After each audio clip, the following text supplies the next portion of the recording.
기적의 TV 상담받고 대학 가자 매주 금요일 공부의 비법 시간마다 인사드리고 있습니다. 안녕하십니까, 김혜지입니다. 안녕하세요. 인천 하늘고 교사 이남승입니다. 네, 겨울방학이 끝나고 새학년, 새학기가 시작되는 3월입니다. 이 3월을 맞이하는 수험생들 기분이 남다를 것 같은데요. 3월은 특히 첫 번째 시험인 모의고사가 기다리고 있죠. 네, 그렇습니다. 올해 3월 모의고사는 3월 13일 다음 주 수요일에 치러지는데요. 겨울방학 동안 공부했던 내용을 체크해 볼 수 있는 아주 좋은 기회이기 때문에 많은 수험생들이 열심히 대비하고 있을 것 같습니다. 네, 특히 겨울방학 동안 탐구 영역 공부를 열심히 한 수험생들 많을 텐데요. 그래서 오늘은 3월 모의고사 대비 사회탐구 영역 완전 정복을 주제로 준비해 봤습니다. 자, 그럼 사회탐구 영역 최고의 전문가 두 분을 소개하겠습니다. 먼저 뛰어난 강의와 미모로 수험생들을 사회탐구 속으로 푹 빠지게 만든 선생님이시죠. 사회탐구의 카리스마 이지영 선생님 나오셨습니다. 안녕하세요. 안녕하세요. 만점의 카리스마 이지영 선생님입니다. 3월 모의고사 대비법 확실하게 알려드리겠습니다. 오늘은 미남 미녀 특집인가요? 네, 그런 것 같습니다. 너무 아름다우세요. 자, 그리고 한국사의 깊은 의미는 물론 학생들의 꿈을 이뤄주고 있는 선생님이십니다. 종횡무진 한국사 박영규 선생님 모셨습니다. 안녕하세요. 네, 안녕하십니까. 미남 강사 박영규입니다. 네. 여러분, 3월 달부터 열심히 하실 수 있도록 저도 많은 준비를 하도록 하겠습니다. 네, 외모는 물론이고요. 사회탐구 영역 최강자 두 분과 함께 합니다. 끝까지 함께 해주시고요. 본격적인 특강에 앞서서 이지영 선생님께 질문을 좀 드릴게요. 그 2014학년도 수능에서 사회탐구 영역 3과목 선택이 2과목으로 축소가 됐습니다. 그렇기 때문에 그 과목 선택하는 데 있어서 학생들의 고민이 좀 깊을 것 같은데요. 부담도 좀 될 것 같고요. 아직 선택 못한 학생들이 있다면 어떤 조언 해주실 수 있을까요? 작년까지는 3과목을 선택해서 그중에 2과목만 반영했기 때문에 학생들이 2과목을 중점적으로, 즉 메인으로 삼고 나머지 하나는 서브 과목으로 가져갔습니다. 네. 그러니까 리스크를 좀 줄일 수 있는 가능성이 있었는데요. 올해부터는 전혀 그럴 수가 없게 되었습니다. 선택한 과목이 반드시 반영되기 때문에 자신에게 어떤 과목이 유리한지를 꼼꼼히 따져보셔야 돼요. 특히 학교 내신에서 하는 과목을 병행하는 것이 아주 좋고요. 두 번째, 과목 간 시너지를 꼭 고려하시는 것이 좋습니다. 과목 간 궁합이 잘 맞는 과목들이 있습니다. 네. 이를테면 윤리와 사상이나 생활관리 이런 과목들은 중복되는 내용이 상당히 많거든요. 자, 이런 장점을 꼭 고려하셔서 선택하시길 바랍니다. 네, 그런가 하면 이제 사회탐구 과목도 많은 변화가 있었는데요. 통합되거나 신설되는 과목이 있었습니다. 뭐 윤리군에는 방금 말씀하셨던 생활과 윤리라든지 역사군에서는 동아시아사라는 과목이 신설되었는데요. 자, 박영규 선생님, 아무래도 신설된 과목은 기출 문제가 없잖아요. 이런 경우 어떻게 준비해야 되나요? 기출은 없지만 2학년 때 이제 모의고사가 있었죠. 그 문제를 토대로 동아시아 선택한 학생들은 그 문제가 본인과 맞는지 그리고 전반적으로 이 과목이 어떤 특징을 갖고 있는지에 대한 교과서를 한번 읽어보는 방식으로 역사에 관심이 있는 학생들이 선택하는 것이 좋을 거라 생각합니다.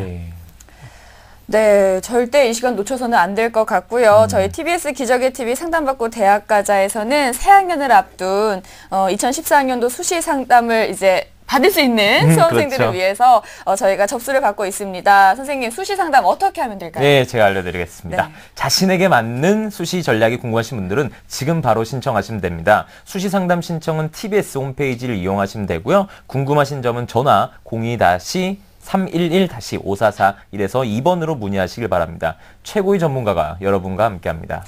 네, 저희 TBS 기적의 TV 상담받고 대학 가자는 케이블 TV, 지상파 DMB, CJ 헬로비전 등 다양한 방법으로 시청을 하실 수가 있습니다. 자, 그럼 TBS 기적의 TV 상담받고 대학 가자 먼저 이지영 선생님의 3월 모의고사 대비 사회탐구 영역 완전 정복 지금 시작합니다.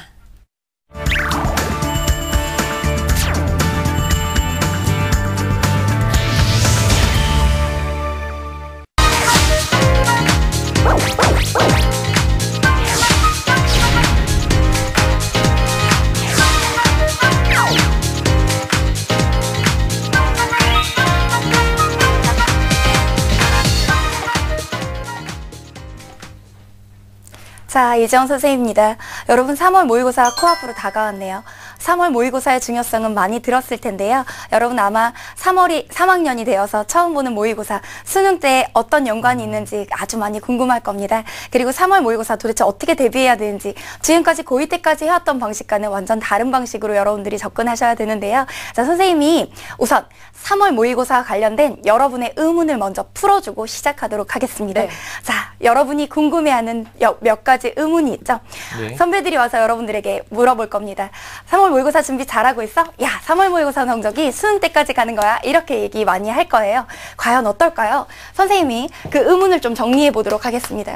의문 첫 번째, 3월 모의고사 성적이 수능까지 간다? 여러분, 이 의문에 대해서 선생님이 답을 내려주겠습니다. 3월 모의고사 성적을 수능 때까지 유지만 해도 아주 잘한 겁니다. 이게 무슨 말이냐고요?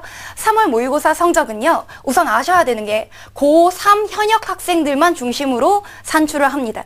그러니까 우수한 상위권 재수생과 N수생이 포함되지 않은 상태에서 고3 현역 학생들만 응시한 걸 가지고 등급컷을 산정합니다.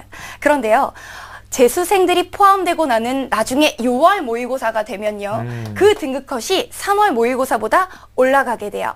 이게 다시 말하면요, 많은 학생들이 가지고 있는 편견이 있어요. 선생님, 재수는 공부 못해서 하는 거 아닌가요? 절대로 그렇지 않습니다. 여러분, 상위권 재수생들이 상당히 많다는 걸 아셔야 돼요. 특히 사회탐구 같은 경우는요, 6월 모의고사에서 작년에 한 번 했었던, 그리고 수능도 치렀었던 재수생들이 훨씬 더 강세를 드러냅니다. 그럼 다시 말하면 여러분들이 3월 모의고사에서 봤던 점수가 그걸 유지하기 위해서는 어떻게 해야 돼요? 6월이나 수능 때 가면 15%, 20% 정도 성적이 올라야 된단 말입니다. 그럼 어떻게 하겠습니까? 3월 모의고사 성적이 상당히 중요하겠죠. 왜요? 그것보다 올라가기가 쉽지 않다는 어떤 걸 알았잖아요. 많은 사람들이 이렇게 얘기합니다. 아니야, 3월부터 열심히 하면 오를 수 있어. 물론 3월부터 열심히 하면 오릅니다. 하지만 그 3월부터 모두 다 같이 열심히 하면 정말 하루에 3시간, 4시간만 자고 열심히 코피를 흘려가면서 해야 될 정도로 많은 노력이 필요하거든요.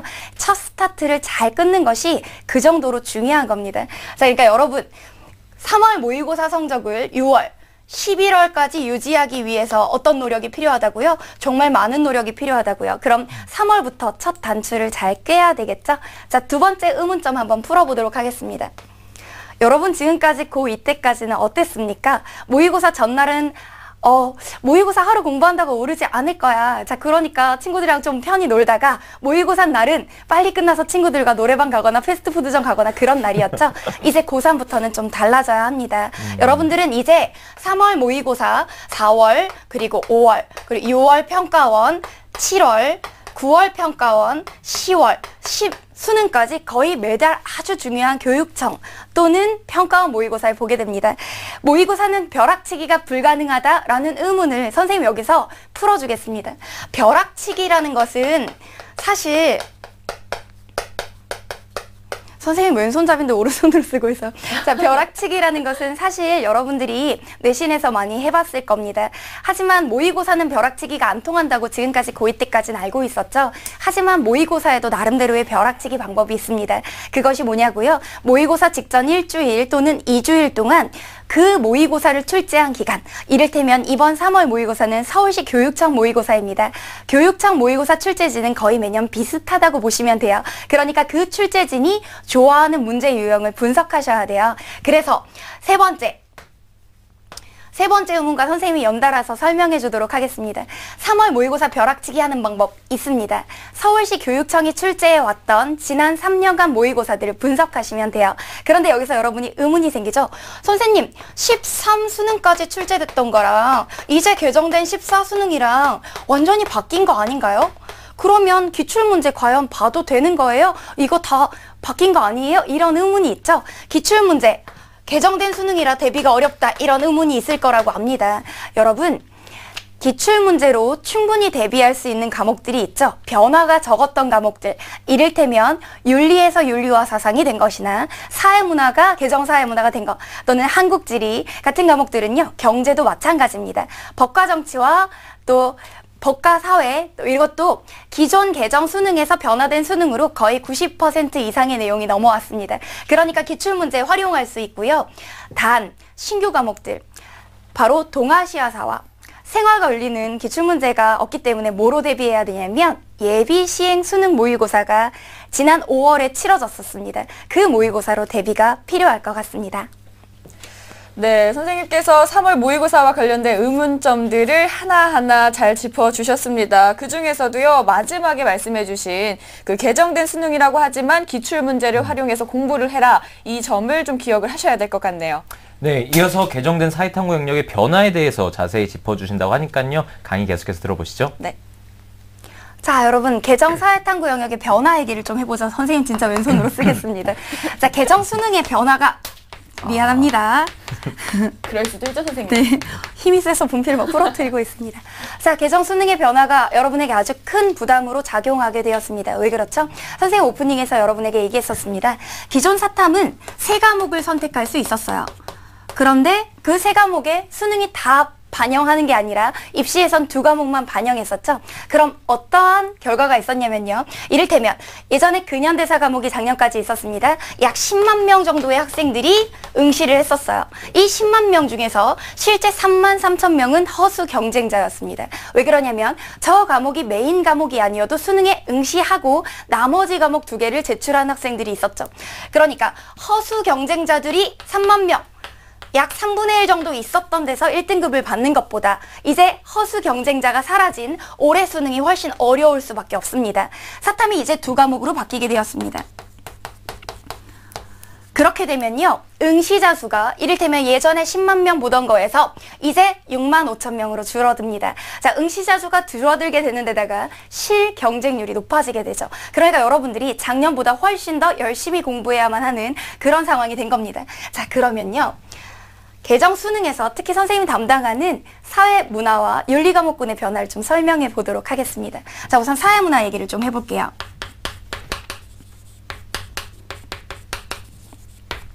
자, 그래도 사회문화는 개정 전 수능에서도 가장 많은 선택자들이 선택하던 선호도 1위 과목이었습니다.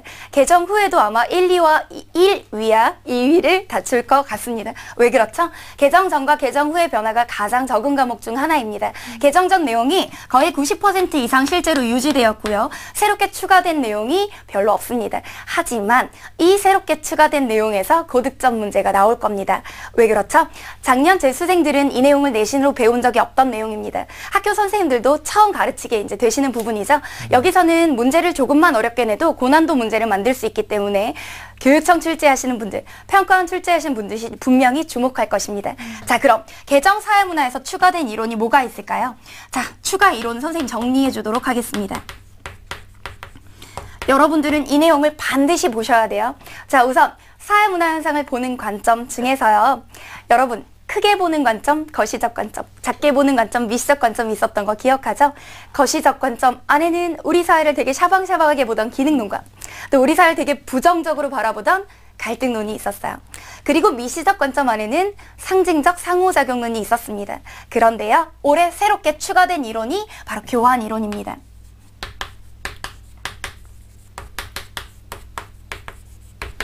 자, 이 교환 이론이라고 불리는 이론은요, 반드시 출제될 겁니다. 예비 시행 수능에서도 그렇고, 그 이론 자체의 중요도상 출제가 아니 될래야 아니 될 수가 없는 그러한 내용이죠. 이 교환 이론은요, 여러분 간단히 생각하시면 돼요. 내가 투자하는 어떤 비용보다 상대가 나에게 돌려주는 보상이 많을 때만 내 행동이 계속 반복되고, 만약에 그 비용보다 보상이 적으면 나는 그 행동을 중단할 것이다. 뭐 이런 이론이에요. 여러분 한번 생각해 보세요. 여러분이 발렌타인데이에 여자예요. 자, 남자에게 아주 멋있는 수제 초콜릿과 그 다음에 뭐 테디 인형을 남자한테 인형을 주는 게 좀 그런가요? 뭐 인형을 주고 여러 가지 선물 뭐 명품 지갑을 줬어요. 근데 남자가 사탕 하나를 줍니다. 추파춥스. 여러분이 그 연애를 지속할까요? 절대 그렇지 않겠죠. 내가 투자하는 비용보다 보상이 클 때만 그 연애 관계는 지속될 거고요. 그렇지 않으면 연애 관계가 단절되거나 중단되겠죠. 그걸 초점으로 하는 이론이 하나 추가됐습니다. 이론 자체가 어려운 건 아니지만 매우 중요한 이론입니다. 자, 하나만 더 정리해 줄게요. 네. 자, 새롭게 추가된 이론 중에 사회변동이론, 너무너무 중요한 이론입니다. 사회변동이론이라고 불리는 이론은요, 제가 옆에 계신 아나운서님께 너무 예쁘신 분께 질문을 해보겠습니다. 전 이 시간이 정말 싫더라고요. 네. 과거 고조선 시대에 비해서요, 지금 현재 우리 사회의 삶이 더 나아졌을까요? 아니면 더 나빠졌을까요? 주관적으로 어떻게 생각하세요? 저는 편리해지긴 했지만 그래도 이렇게 감정적으로, 마음적으로는 좀 많이 힘들어지지 않았나 이렇게 생각을 하는데 맞을까요? 아, 너무 감사합니다. 이 두 가지 입장이 있을 수 있죠. 아, 문명의 이기가 많이 생기고 너무 편리해지고 과거보다 현재가 발달했다 이렇게 보는 관점도 있겠지만 아니야, 그래도 고조선 시대에는 폐륜아들은 없었을 거야. 지금 도덕적으로 훨씬 더 타락하고 우리가 훨씬 더 스트레스 받으면서 살아가고 있어. 이렇게 부정적으로 보시는 분들도 있을 거예요. 사회 변동이 항상 긍정적인 방향으로 나아간다는 걸 우리는 진화론이라 그래요. 사회가 항상 진화하고 있다고 보는 거죠. 하지만 그게 아니라 사회가 더 좋아질 때도 있고 나빠질 때도 있고 흥망성쇠가 반복된다고 보는 그런 이론도 있어요. 그런 이론이 바로 순환론이라고 부릅니다. 이 이론 아주 중요한 이론인데요. 이런 이론들이 사회문화에서 추가됐습니다. 반드시 3점짜리로 출제될 겁니다. 그러니까 여러분들이 선생님 지금 이렇게 잠깐 1분씩 설명한 것만으로도 풀 수 있는 내용들이 있을 테니까요. 이거 꼭 정리해 두시고요. 이제 윤리 과목군 얘기를 좀 해보도록 하겠습니다. 자, 윤리 과목군은요. 변화가 어떻게 되었느냐. 우선 과목이 둘로 쪼개졌죠. 자, 어떻게 쪼개졌나요? 우선 철학자, 공자, 맹자, 소크라테스 이렇게 여러분 머리 아프게 하는 철학자들은 전부 다 어디로 갔냐면 윤리와 사상으로 갔습니다. 이 윤리와 사상은요, 동서양의 철학자들과 이데올로기들을 모아서 만든 과목입니다. 그리고 기존 윤리에서 있던 전통 윤리 부분과 또 현대 생활의 응용 윤리 관련 부분은요, 어디로 옮겨가게 되었냐면 생활과 윤리 과목으로 옮겨가게 되었습니다. 기존 윤리의 4분의 3의 내용은 윤리와 사상이 가져갔고요. 기존 윤리 내용의 4분의 1의 내용을 생활과 윤리가 가져간데 거기에 새로운 신규 내용이 추가되었습니다. 플러스 알파. 그래서 우리가 보통 생윤을 신설 과목이라고 많이 하죠. 100% 신설이라기보다는 윤리 과목에서 가져간 25%가 있긴 하기 때문에 기출문제가 약간은 존재합니다. 하지만 누적된 기출문제가 많지는 않기 때문에 확실히 선생님도 윤리를 가르치지만 조금은 리스크가 있는 과목입니다. 기출문제가 철저하게 분석될 수 있는 그런 과목이 여러분에게 더 유리하긴 하겠죠. 하지만 지금까지 경향을 보면요. 학생들이 생활과 윤리를 너무 많이 선택해요. 현재 선택 선호도 1위입니다. 왜 그럴까요? 그냥 대강 풀어도 다 맞는 문제들이 나와요. 지금까지 출제 난이도 조절을 잘못했어요. 왜 그러냐면 정답률 80% 이상의 문제가 12문제예요. 이러면 안 됩니다.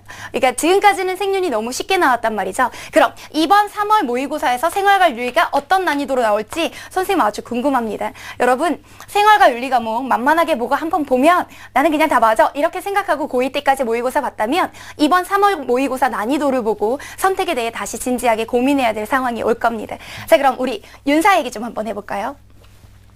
윤리와 사상 부분은요. 생활과 윤리 말고 윤리와 사상은요.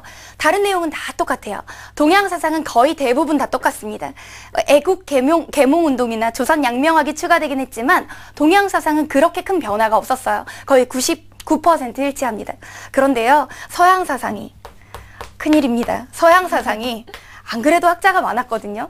소피스트, 소크라테스, 플라톤, 아리스토텔레스, 스토아파, 에피쿠로스파, 베이컨, 홉스, 휴 이렇게 한 17명이 원래 있었는데요. 서양 세상에서 한 17명이 있었단 말이에요. 거기 한 10명이 추가됐어요.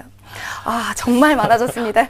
이 서양 현대 철학자, 길리건, 나딩스, 여러분들이 잘 들어보지 못했던 한스 요나스, 이런 학자들, 보부아르, 그 다음 울스턴크래프트 여러분들 이름도 다 처음 들어보죠. 이런 서양 현대 철학자가 대거 추가됐습니다. 이거 어떡하죠? 아마 이 서양 현대 철학자를 기존에 여러분들이 알고 있던 소크라테스, 플라톤 공부하듯이 한 학자를 1시간씩 그렇게 공부하지 마세요. 이 부분은 아마 독립적인 문제로 아주 어렵게 나온다기보다는 선지에 개별 반영될 가능성이 큽니다. 서양 현대 철학자가 많이 추가되긴 했지만 너무 큰 부담을 갖지 않으시는 게 좋을 것 같습니다. 자, 그럼 생활과 윤리 과목 그럼 어떻게 대비합니까? 사실 현재 생활과 윤리를 여러분이 대비할 수 있는 방법이라고는 예비 시행 수능밖에 없습니다. 자, 그래서 여러분들이 지난 5월에 봤던 예비 수능을 바탕으로 생활과 윤리를 한번 보시는 게 좋을 것 같네요. 자, 그럼 개정 수능에서 사회문화와 윤리 과목군 어떻게 변했는지는 지금 눈치를 채셨을 겁니다. 자, 여기까지 개정 수능의 특징 정리했네요. 네, 선생님께서 아주 열정적으로 강의를 해주셨어요. 네. 그 요즘 한참 유행하고 있는 귀요미송 이런 것보다 철학자를 나열하는 게 더 귀엽다는 걸 오늘 또 처음에 알았네요, 제가. 네. 자, 개정된 사회문화와 윤리과목군에 대한 변화를 짚어주셨습니다. 근데 선생님, 아마 학생들 중에 지리과목을 선택하는 친구들도 있을 많죠. 겁니다. 예. 그 친구들을 위해서 오늘 이 시간 잠깐 짬을 내서 예. 좀 얘기를 해주시면 좋을 것 같아요. 예, 제가 뭐 간단하게 말씀드리겠습니다. 네. 지리 과목은 이제 한국지리와 세계지리가 있고요. 이제 경제지리가 기존에 있던 경제지리가 한국지리와 세계지리로 내용이 들어갔습니다. 그런데 걱정하실 필요가 없는 것이 한국지리 같은 경우는 새로 추가된 내용이 정말 쉬워가지고 따로 공부할 필요가 없고요. 기존에 어렵게 출제됐던 인구 단원의 부분이 개념이 많이 축소되었습니다. 가장 이 혜택을 받은 과목이 한국지리라고 할 수 있고요. 세계지리 같은 경우는 기존에 학생들이 힘들어했던 지역지리 부분이 많이 축소되고 이제 주제별 있죠. 이제 계통지리 부분이 조금 강화되었습니다. 이 부분이 이제 기존에 기출문제 없기 때문에 개념 위주로 심화 학습을 하는 것이 유리할 겁니다. 지리 과목으로 친구들이 후루룩 가겠는데요, 선생님. 네, 그럴 것 같습니다. 네, 지리 과목 하실 분들 선생님 말씀 잘 기억해 주시고요. 계속해서 이지영 선생님께서 기출문제를 이용한 3월 모의고사 대비법에 대해서 알려주신다고 합니다. 선생님, 계속해 주시죠. 예. 자, 3월 모의고사 선생님 뭐라 그랬죠? 서울시 교육청이 출제합니다. 이 서울시 교육청에서 지금까지 일반적으로 3월 모의고사를 많이 출제해 왔는데요. 이 3월 모의고사 중에서 최근 3개년 문제가 가장 중요합니다. 왜 그냐고요? 기존에 한 5년 전, 7년 전 나왔던 문제들은요, 이제 많이 출제가 되어서 이 신유형 문제들이 아닙니다. 그런데 최근 2, 3개년 안에 나왔던 문제들은 신유형 문제로서 거기서 대체로 난이도를 조절합니다. 기존에 많이 나오던 5년 전, 7년 전 문제들은요, 이제 학생들이 어느 정도 익숙해져서 많이 내도 어려워하지 않거든요. 결국 고난도 문제는 최근 3개년 문제에서 나오게 되어 있고요. 그 중에서도 최고 오답률 문제에서 나오게 되어 있습니다. 최근 3개년 최고 오답률 문제를 분석하시는 게 좋습니다. 선생님, 이거 저희가 어떻게 아나요? 여러분, 주요 입시 사이트들, 유무료 사이트 어디도 좋습니다. 주요 입시 사이트들에는요, 이 최고 오답률 문제를 문항별로 다 구분해 놓았습니다. 특히 사회문화 같은 경우는 늘 도표 문제가 가장 어려운 문제였죠. 그러니까 최고 오답률, 특히 베스트 5 문항은 여러분들이 반드시 정리하시는 것이 좋겠고요. 자, 마지막으로요. 자기가 문제를 풀어봤어요. 최근 3년 문제를 풀어봤는데 자기가 취약한 부분이 있었다면 그 부분의 교과서를 발췌독하는 방식으로, 취약한 부분을 발췌독하는 방식으로 사탐을 공부하는 것이 도움이 됩니다. 특히 오답 선지 노트라고 해서 자기가 풀었던 문제에서 잘 헷갈렸던, 그러니까 아리송했던 선지들 여러분들 꼭 따로 한번 손으로 적어보시면서 정리하는 게 가장 효과적일 것 같네요. 자, 여기까지 선생님이 사회문화윤리 대비법까지 정리하도록 하겠습니다. 네, 지금까지 사회탐구 영역 카리스마 또 귀요미 이정 선생님께서 3월 모의고사 대비법을 설명해 주셨습니다. 오늘 이정 선생님께서 전수해 주신 비법들 잘 기억하시고 실천하시면 3월 모의고사는 물론이고요. 수능까지 쭉 문제 없을 것 같습니다. 네, 잠시 후에는 박영규 선생님의 한국사 특강이 준비되어 있으니까요. 놓치지 마시기 바랍니다. 자, 그럼 이지영 선생님의 3월 모의고사 대비 사회탐구 영역 공부법 되짚어 보겠습니다.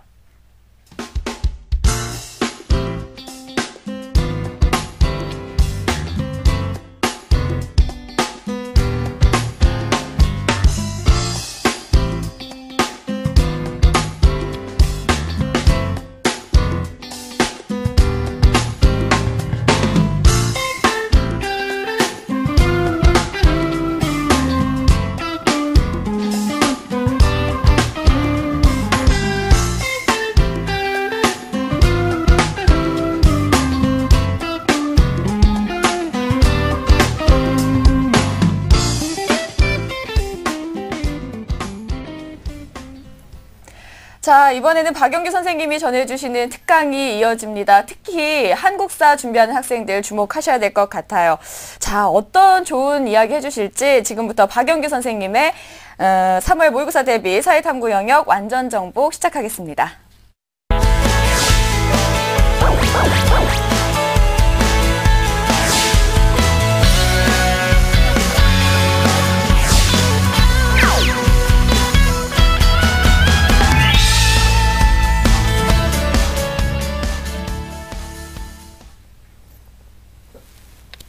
예, 여러분 반갑습니다. 종횡무진 한국사 박영규 인사드리겠습니다. 자, 이지영 선생님께서 너무나 친절하게 개정되는 그런 사회 탐구 영역에 대한 설명을 해주셨고요. 저는 역사와 관련돼서 좀 한국사에 초점을 맞춰서 중점적으로 다루도록 하겠습니다.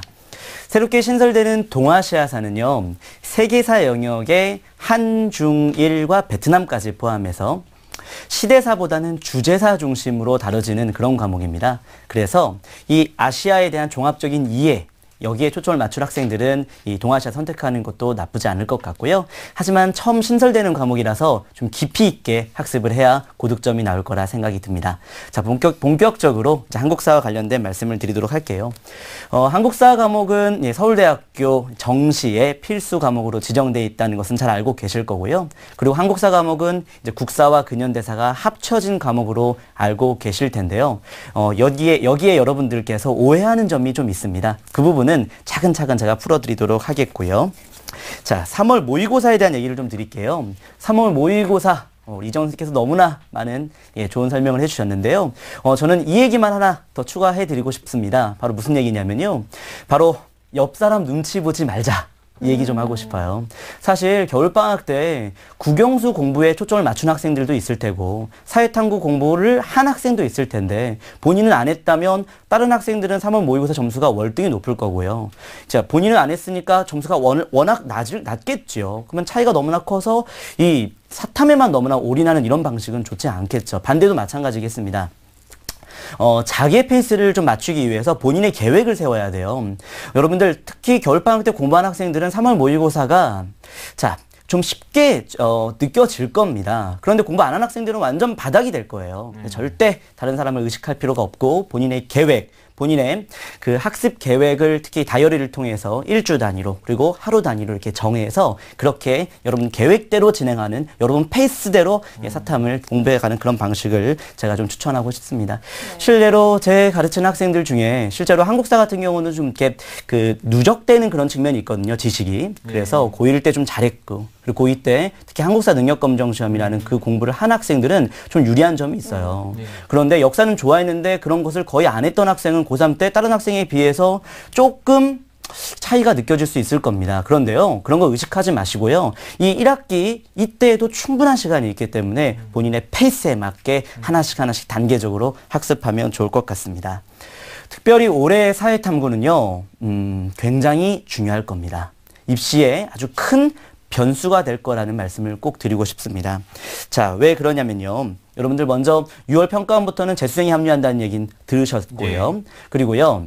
2과목 선택이 되는 것은 어떤 의미가 있냐면 이정 선생님께서 말씀해 주셨지만 여러분들 이런 게 있습니다. 3과목 선택 때는 한 과목을 포기하면 그 포기한 학생들이 아래 등급을 깔아줘요. 9, 8, 7, 6등급을 해줍니다.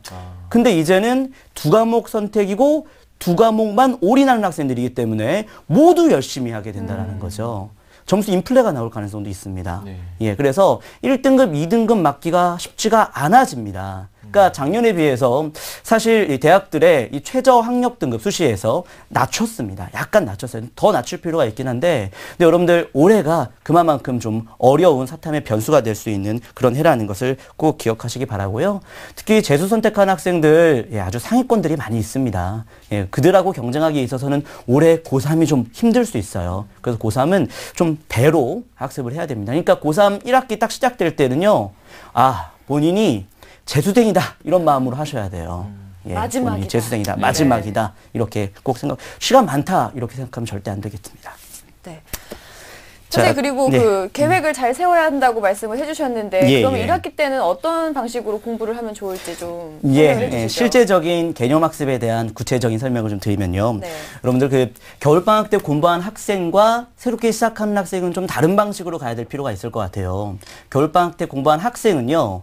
개념학습이 돼 있기 때문에 개념학습을 또 할 필요 없다 생각하지만 그렇지 않죠. 이 개념을 반복 누적해야 되는 방식을 좀 취해야 되는데 먼저 겨울방학 때 공부한 학생들은요. 이런 방식 어떨까 싶습니다. 자, 겨울방학 때 개념 공부한 것을 다시 복습하는 거죠. 그러니까 수업 들었던 것을 다시 한번 필기해보거나 수업 들었던 방식, 그 선생님의 내용들 이런 것들을 다시 한번 확인해보거나 그렇게 한 다음에요. 반드시 3시간 수업을 들었다면 3시간 정도는 복습을 해주셔야 돼요. 이 복습을 많이들 강조를 하는데 저는 이렇게 좀 생각이 듭니다. 여러분들 특히 시험 보면은요. 내가 알았는데 틀렸다. 이거 봤는데 틀렸다. 내가 이거 했었는데 이건요 본 것도 아니고 여러분 한 것도 아닙니다. 여러분 이게 틀린 겁니다. 그냥 객관적으로 그렇죠. 틀린 겁니다. 네. 어떤 의미냐면 본 것, 그리고 여러분이 들은 것, 이건 여러분 것이 아니에요. 본 것과 들은 것을 나의 것으로 만들어야죠. 나의 것으로 만드는 방식은 직접 한번 써보는, 필기해보는 방식도 좋겠고요. 이것을 생각하고 이해하고 또 문제로 접근하는 방식도 좋을 것 같다 싶습니다. 특히 문제 같은 경우는요. 여러분들 지금은 좀 너무나 많은 양의 문제는 좋은 방식은 아니라 생각이 들어요. 다만 그 평가원에서 감수하고 있는 EBS 수능 특강 교재에 있는 문제 정도, 이것은 1학기 때 해주는 것도 좋을 거라 생각하고요. 특히 한국사에서는 교과서에 좀 주목을 해주시면 좋을 것 같습니다. 자, 지금 현재는 6종 교과서이긴 하지만 6종 교과서 모두 좋으니까요. 그 교과서 한 권 채택하셔서요.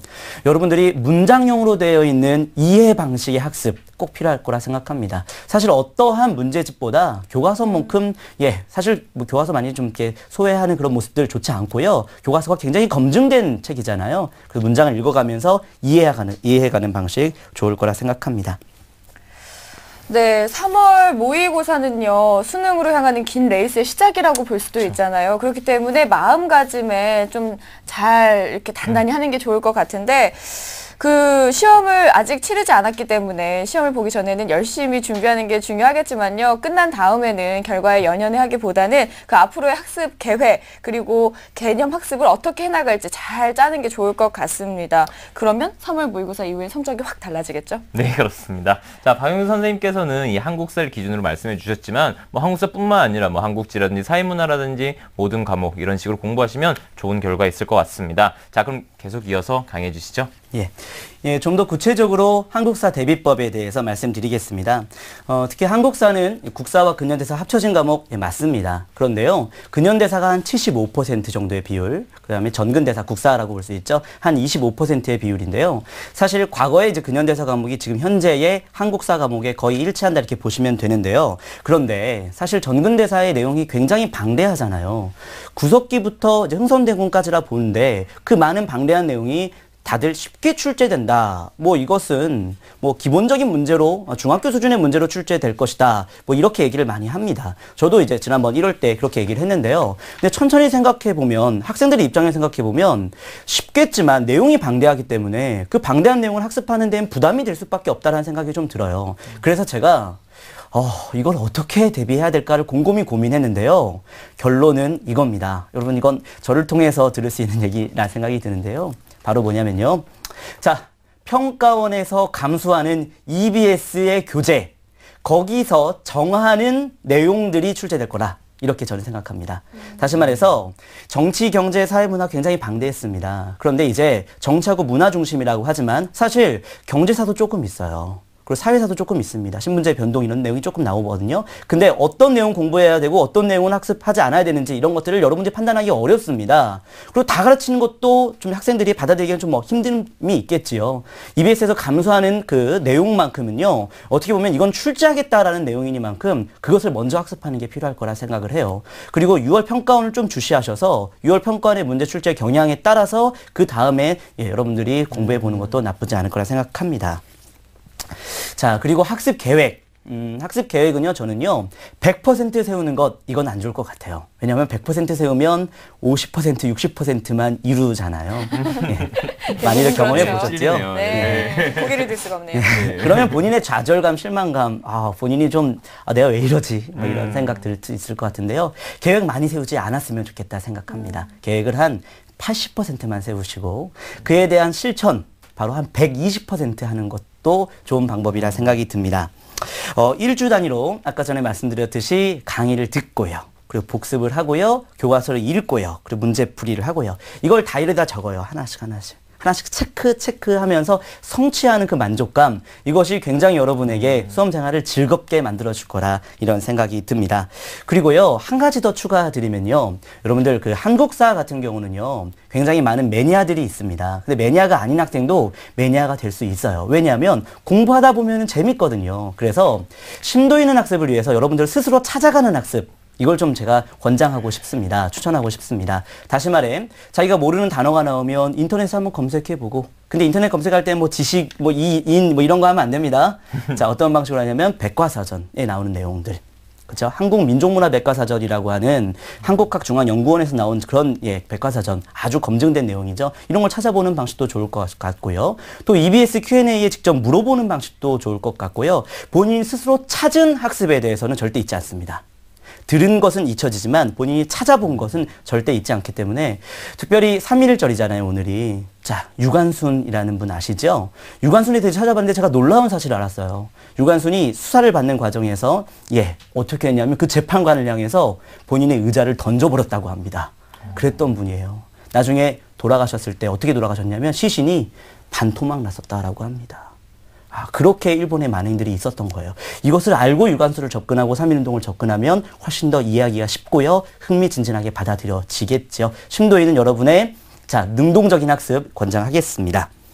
자, 여러분들 특히 이제 마지막 제가 오해를 좀 풀어드릴 것이요. 한국사와 관련돼서 많은 학생들이 이거는 서울대 정시 필수 과목이기 때문에 내가 선택을 하면 좀 상대적으로 불리하지 않을까, 내가 좀 아래에 깔아주는 등급을 맞을 수 있지 않을까 이런 생각이 들 수 있는데요. 좀 천천히 제가 살펴보니까 서울대 정시 정원이 246명이더라고요. 246명이 정시 인원이라면 서울대 정시를 준비한 학생들은 사실 연고대 준비한 학생도 있겠지만 한 1000명이 넘지는 않을 걸로 보여집니다. 그러면 그 인원 때문에 본인이 등급이 낮아질 거라고 보는 것은 좀 기우라고 보지 않을까 싶습니다. 예전에는 서울대 정시뿐만 수시에 다 반영이 되었기 때문에 그런 경우가 있었습니다. 이제는 246명 정시 뽑는데 필수이기 때문에 꼭 본인이 정말 서울대를 가야 될 것 같다 싶으면 해야 되겠지만 난 서울대 갈 성적이 안 되지만 한국사를 좋아해. 그러면 저는 해야 한다라고 볼 수 있겠어요. 여러분들 제가 가르치는 학생 중에 사실 이렇게 서울대를 목표로 할 수 있는 만한 수준의 학생은 아닌데요. 그 친구는 중학교 때 궁궐 가이드를 한 친구예요. 궁궐 가이드요. 그러니까 경복궁이라던가 덕수궁이라던가 거기에 어떻게 중학생이 궁궐 가이드를 할 수 있겠습니까? 근데 중학생이기 때문에 또 영어를 잘하면 외국인에게 영어로 우리의 그 역사를 설명할 수 있는 능력이 있지요. 그런 친구가 지금 한국사 능력시험도 준비하고 있고 또 수능에서 또 한국사를 선택할 학생인데 그 학생이면요 사실 아주 국영수에 뛰어난 서울대를 목표하는 학생들하고 비교했을 때 한국사가 밀릴까요? 전 그렇게 생각하지 않습니다. 사실 상위권 학생들이 한국사를 잘한다는 이건 어떻게 보면 고정관념일 수도 있을 것 같아요. 한국사를 좋아하는 학생은 절대 그 과목을 포기하지 않고 끝까지 선택을 했으면 좋겠고요. 그것이 바람직하지 않을까요? 네. 저도 한 10년 정도 한국사를 공부를 했었어요. 근데 지금 계속해서 지금도 이제 수업 준비를 하면서 공부를 해 나가고 있는데 한국사는 보면 볼수록 신선하고 새롭습니다.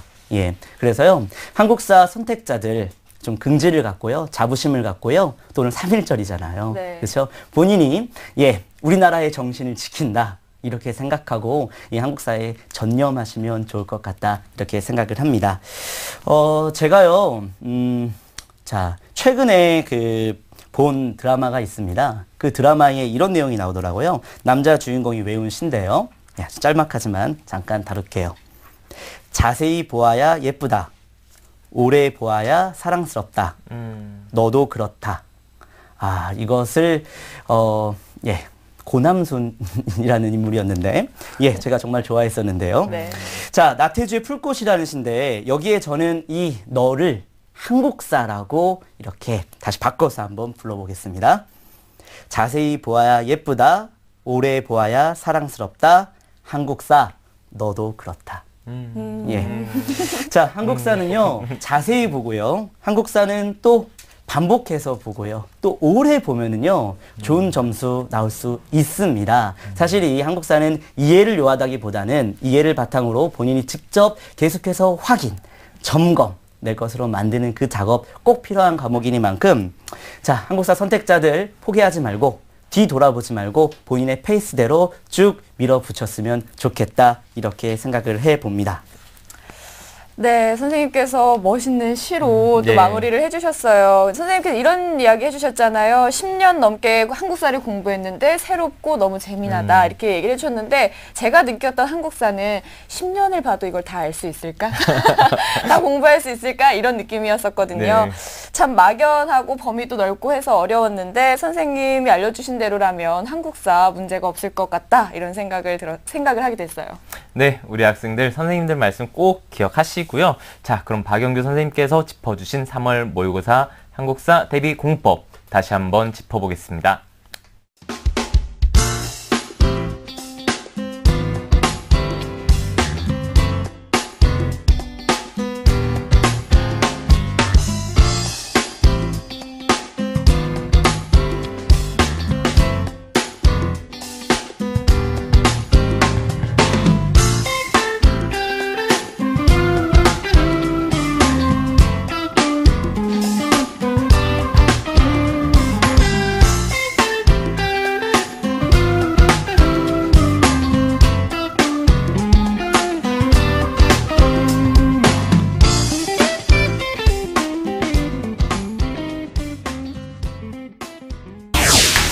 (2014) 대입 합격 멘토링.